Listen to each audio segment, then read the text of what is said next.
Welcome to Luca is a Billionaire, where the only thing I invest in is your answers. In this video, I will show you how to replace windshield wipers on a Honda Odyssey.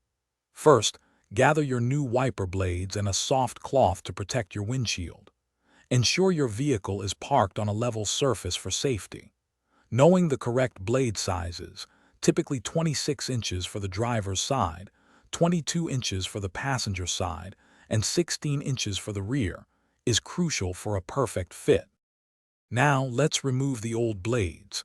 Gently lift the wiper arm until it locks into an upright position, or hold it firmly.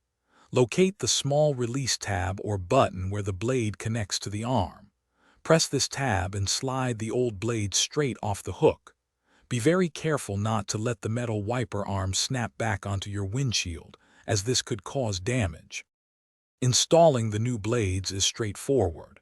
Take your new wiper blade and align its connector with the hook on the wiper arm. Slide the new blade firmly onto the arm until you hear a distinct click, indicating it's securely locked in place. Give it a gentle tug to ensure it won't come off.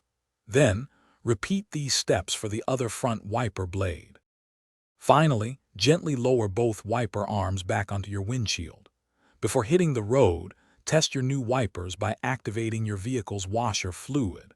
Watch for smooth, streak-free operation across the entire glass surface. This simple maintenance task ensures optimal visibility and safety. Remember to replace your wiper blades approximately every 6 to 12 months for best performance. Thanks for watching and please subscribe. It's the best investment you'll ever make.